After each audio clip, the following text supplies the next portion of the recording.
What is up, everybody? My name is NF Instrumental, and today we have a very special video for you guys. It's actually a story time episode where I'm going to be talking about something that's happened in my life and has kind of taught me a lesson about life, and I feel like it's pretty cool. It's really funny, actually, but at the time it was kind of sad. So I'm going to go ahead and get into the story, and I hope you all enjoy. And thank you guys so much for watching this, and if you'd like to see more story videos like this, please let me know. All right. So my junior year of high school, so this would be 3 years now, almost 3 years ago, I was going up to the state of New Jersey on a flight to go audition for a music group that would be touring across the country in the summer. My band director at the time was also with me, and he was on staff, and I was going to audition. So we decided to take the same flight, and he was going to get a rental car, and we were going to go to the location of the audition weekend together. So naturally, I was like, okay, that's better. At least I know a couple people there.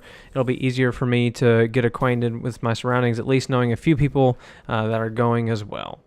So the plane ride is very smooth. We do get kind of rushed on to the second flight out of Texas to New Jersey, but nothing we can't handle. The next thing that happens is where the interesting part comes into it. So it was a very rainy, stormy night, and needless to say, visibility was low. There was a lot of fog. It was really stormy. There was a lot of distractions going on at the airport. So we made it out of the airport. I had one other friend that was coming with us to audition as well, and he actually lost his luggage, which was a whole fiasco in itself. So he was out without luggage for one of the days, so he eventually got it back. But I'll continue to tell my story. So we get the rental car, and my director pulls up. So my buddy gets in the front seat and loads his luggage in, and I'm in the back right seat, and I'm loading my luggage in across the seat.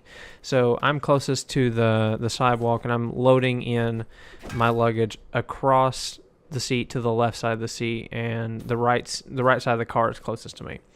So I'm putting in all my luggage and everything, and apparently the luggage looks and sounds like me, apparently, getting into a vehicle. And once I was loading in my second piece of luggage, I turned around to go pick it up.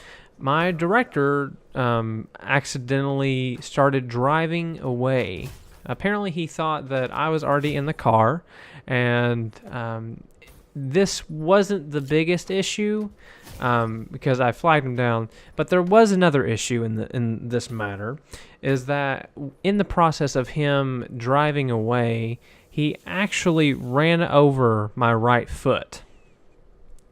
So this creates a very big issue. So number one, it was raining, it was very slick, it was in the middle of the night, and this rental car is actually a rental truck. And so it completely goes over my foot. At the time, it kind of felt like a really big dog had laid on my foot and then got up and started running again. I didn't realize that what kind of damage it had actually done. But, I mean, I was fine at the time because just adrenaline kicked in after he started driving away and realized that I wasn't actually in the car, which is a complete accident.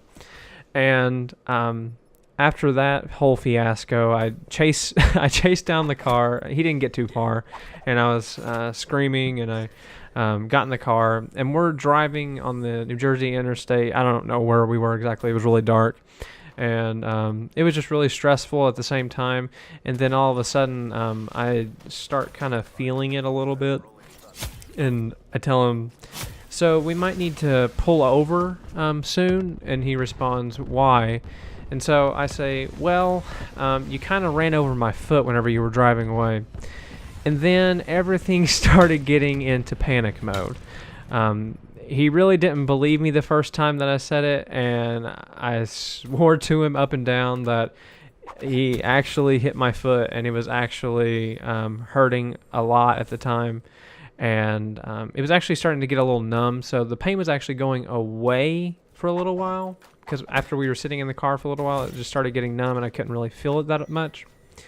And so we decided to just go to this little pizzeria in New Jersey, and we got dinner before we went over to the camp for the audition site. And he checked out my foot, and it was pretty swollen at the time, and all the pizzeria employees just started looking at us because I had taken my shoes and socks off in the middle of their restaurant, and my director was looking at my feet like there was something weird about them, which at the time there really was something weird about them. And so we get to the audition site afterwards, and there's actually a rehearsal going on, and it went on. So we arrived there around 10 p.m. We arrived there around 8 p.m., I believe, and the rehearsal was from 9 p.m. to midnight. And so I decided, well, my foot wasn't really hurting that much at the time, so I decided I'll go ahead and go rehearse. Now, this wasn't exactly a traditional like concert audition. This was, for those of you all that don't know, this is called Drum Corps International. It's essentially a professional marching band with no woodwind instruments that tours across the U.S. Every summer. And I was going to audition for a top 5 corps, and I was super excited as a junior in high school. I was super excited to be able to get this opportunity to go audition there for a fact. I was performing really well. I was playing really well in my assignments that I had to complete before I got there. Everything was going very smoothly. So I was like, okay, my foot doesn't really hurt that bad. We'll go ahead and go to the rehearsal. So I was standing on my foot and marching in place while playing at the same time for 3 hours on my foot. And it wasn't too bad that first night. I was just very nervous and very uncomfortable because this was the first time I've ever been in that sort of environment. So I didn't really pay attention much to my foot.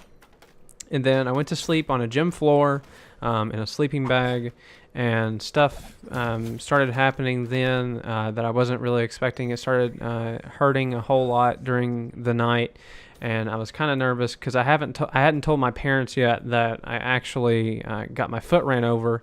And so the morning comes, it's like 7 a.m. We go to breakfast. I'm kind of limping a little bit.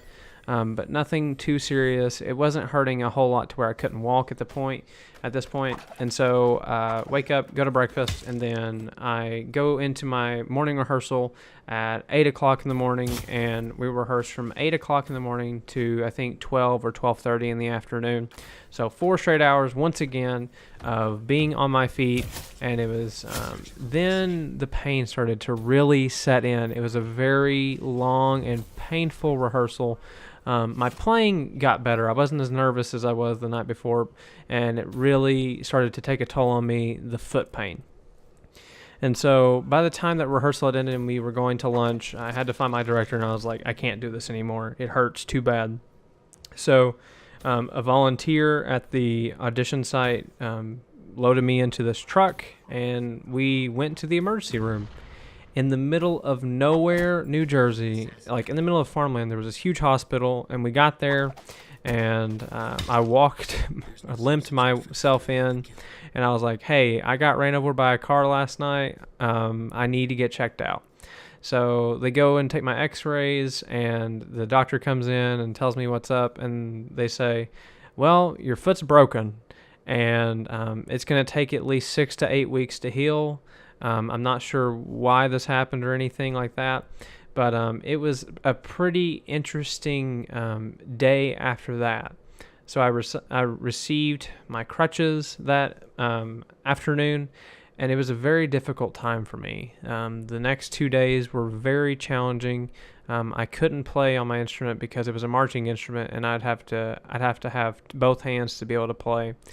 And I had to sit there and watch as all these people were getting all these acceptance letters to being able to be in this ensemble to go across the country. And I was kind of having to sit there in a chair and not be able to do anything and just kind of soak it in at the point that this was my last moment where I was actually going to be auditioned that year. And the 6 to 8 week mark knocked me out of the running for being able to come back to their spring training and learn the show and go to be on tour with them. So that was kind of a very hard moment for me, but at the time, it was pretty devastating. But now that I look at it, it was actually a pretty good thing for me. I learned a whole lot about myself and how I take these sort of tragedies, in quotes, for me, and I took it really well. I feel like whenever I got back to my home, I really buckled down and made sure that I was the best performer that I could possibly be going into my senior year. And ended up, we took home the win for the biggest competition my senior year, and it was just a really good time overall. But that time where I got ran over and this accident happened, I'm always gonna remember it as a time where I was faced with a challenge and I had to choose whether or not to be devastated and mad at him the entire time, or move past it, become the best performer that I can for the next thing that I could possibly do, and work my way towards success. And now I'm actually working with the director that accidentally ran over my foot. We're really growing a professional relationship where we can go and do this kind of stuff, where we can teach all these young kids music, and I'm able to learn more from him about teaching, and I'm able to become a better music educator for myself. And I just want to say thank you guys so much for watching this video. If you'd like to hear any more stories about music or childhood or tragic stories or something like that, please leave it down in the comment section below. Thank you guys so much for watching, and I hope you all enjoyed. I'll see you all in the next video.